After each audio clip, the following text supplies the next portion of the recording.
ఇప్పటి వరకు భార్య భర్తల మధ్య ఈగో ప్రాబ్లమ్స్ వస్తే ఎలా జరుగుద్ది, ఏం జరిగిద్ది అనే విషయం గురించి మాట్లాడుకున్నాం. సరే, అది అయిపోయింది.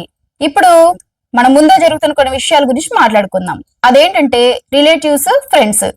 ఇప్పుడు రిలేటివ్స్ ఉన్నారు, రిలేటివ్స్ మధ్య ఎప్పుడూ ఉంటాయి అనుకోండి. ఎవరైనా ఎదుగుతున్నారు అని అంటే కంపల్సరీగా ఆ ఈగో ప్రాబ్లం అనేది డెఫినెట్ గా ఉంటుంది రిలేటివ్స్ కి. అంటే మనకంటే ఒక మెట్టు ఎదుగుతున్నారు అనేటువంటి ఆ స్వభావం అనేది కంపల్సరీగా ఉంటుంది. లేదు అయితే నేను చెప్పను, అది ఎవరికైనా, అది మానవ నైజం, ఎవరికైనా ఉంటుంది. ఎవ్వరు నేను చాలా మంచిదాన్ని, నేను చాలా మంచివాడిని, నాకు ఎటువంటి ఈగో లేదు, పెరగనివ్వండి అనేటువంటి ఉద్దేశం అయితే ఎవ్వరికి ఉండదండి. అందరికీ ఆ ఈగో ప్రాబ్లం అనేది కంపల్సరీ ఉంటుంది. ఒకళ్ళు ఎదుగుతున్నారు అని అంటే కంపల్సరీగా వాళ్ళకి ఏదైతే ఉందో ఆ ప్రాబ్లం అనేది బయటకు వస్తుంది.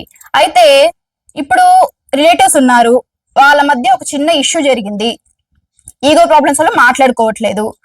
అయితే అటువైపు పర్సన్ వాళ్ళ ఇంట్లో ఏదో జరిగిద్ది.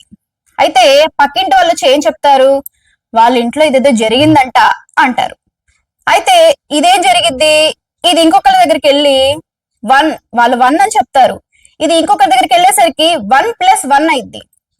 అది ఇంకొకరి దగ్గరికి వెళ్ళేసరికి 1+1+1 అంటే ఒక మాట అక్కడ జరిగింది వేరు, కానీ తిరిగి తిరిగి తిరిగి వచ్చి మన దగ్గరికి వచ్చేటప్పటికి అది ఇంత చాటభారతం అయిపోయింది.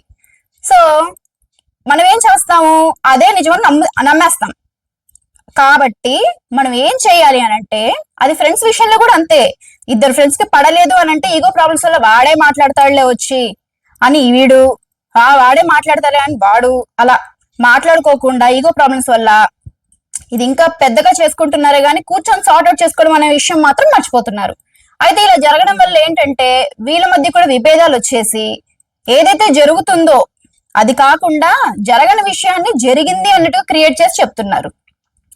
కాబట్టి మనం తెలుసుకోవాల్సిన విషయం ఏంటంటే, మనము మన కళ్ళతో చూస్తేనే ఏదైనా విషయం గురించి నమ్మాలి. చూడకపోతే అసలు వాటి దరిదాపుల్లో కూడా వెళ్ళొద్దు.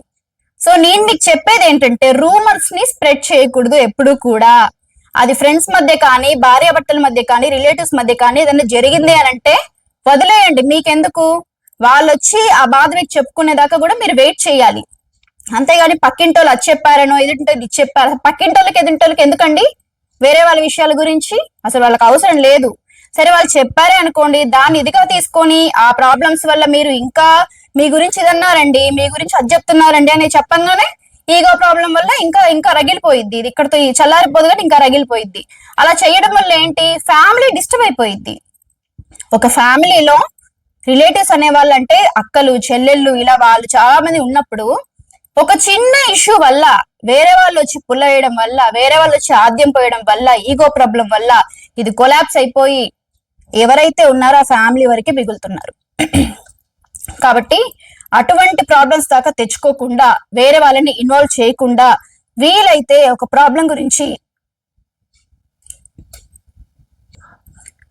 అటువంటి రూమర్స్ అనేది స్ప్రెడ్ చేసుకోకుండా చక్కగా కూర్చొని సార్ట్అవుట్ చేసుకొని మాట్లాడుకుంటే ఫ్యామిలీ అనేది డిస్టర్బ్ అవ్వకుండా చక్కగా ఉంటుంది. అయితే మీకు నేను ప్రత్యేకంగా క్లారిటీగా మళ్ళీ మీకు నేను ఒక విషయం గురించి మాట్లాడాలనుకుంటున్నాను. భార్యాభర్తల గురించి మళ్ళీ మాట్లాడాలనుకుంటున్నాను. అదేంటంటే, సరే కొత్తగా పెళ్ళైన వాళ్ళకి తెలియదు కాబట్టి, ఒకరి గురించి వాళ్ళకి తెలియదు కాబట్టి విడాకుల దాకా వెళ్ళారు, ఈగో ప్రాబ్లం వల్ల వెళ్ళారు అని అంటే ఓకే అనుకోవచ్చు. అసలు 60 ఏళ్ళ వాళ్ళకి ఏమొచ్చిందండి, వాళ్ళు కూడా కోట్ల మెట్లెక్కుతున్నారు, నాకు విడాకులు కావాలి, నాకు వద్దు అని మాట్లాడుతున్నారు. అసలు ఏమైంది, ఏమవుతుంది? ఇప్పుడు పిల్లలు ఇష్టపడి లవ్ మ్యారేజ్ చేసుకొని వెళ్ళిపోయారు అని అంటారు. సరే, లవ్ మ్యారేజ్ చేసుకున్నప్పుడు తెలియదా, తనేంటి అనేది నీకు తెలియదా, నువ్వేంటి అనేది తనకు తెలియదా? మరి అలా తెలుసుకునేగా మీరు లవ్ మ్యారేజ్ ఇంట్లోంచి వెళ్ళిపోయి లవ్ మ్యారేజ్ చేసుకొని వస్తారు. మరి అలాంటప్పుడు తెలియదా ఒకరి గురించి ఒకరికి? ఒక నెల ఉంటారు అంతే, 2వ నెలకి ఎక్కేస్తారు, లేదా పోలీస్ స్టేషన్కి వెళ్ళిపోతారు. సరే, వీళ్ళ సంగతి పక్కన పెడితే అరేంజ్డ్ మ్యారేజెస్ వీటి గురించి మాట్లాడుకుందాం. మరి ఇప్పుడు తల్లిదండ్రులు ఇటు 7 తరాలు అటు 7 తరాలు చూసి పెళ్లి చేస్తాం మేము పిల్లలకి అని అంటారు.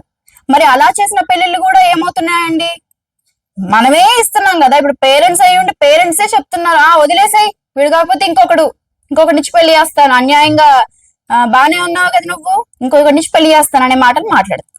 మరి అలాంటప్పుడు అసలు చెక్ చేసుకోవడం తెలియదా తల్లిదండ్రులకి? వాడు ఎలాంటి వాడు, వాడికి ఏం అలవాట్లు ఉన్నాయి ఏంటి అని చూసుకోవద్దా? చూసుకోవాలి కదా. ఇప్పుడు పాశ్చాత్య అంటే ఇప్పుడు ఆ ఫారిన్ కల్చర్ కి మనకి ఉన్నటువంటి భేదం ఏంటి అనేది మనం క్లారిటీగా చూపించుకోవాలి. భారతదేశ సంస్కృతి యొక్క గొప్పతనం అనేది మనం చూపించుకోవాలి అని అంటే first of all ego problems అనేవి లేకుండా చక్కగా అర్థం చేసుకొని మన సంస్కృతి సాంప్రదాయాలను మనం ఫాలో అవుతూ ప్రతి ఒక్కళ్ళు కూడా భార్యాభర్తలు కలిసిమెలిసి ఉండాలి, ఒకరినొకరు అర్థం చేసుకోవాలి. వాళ్ళు అర్థం చేసుకొని చక్కగా ఉంటేనే ఒక ఫ్యామిలీ అనేది మంచిగా బిల్డ్ అయ్యి మంచి కన్స్ట్రక్షన్ అనేది బాగుంటుంది అని నేను మీకు చెప్పదలుచుకున్నాను.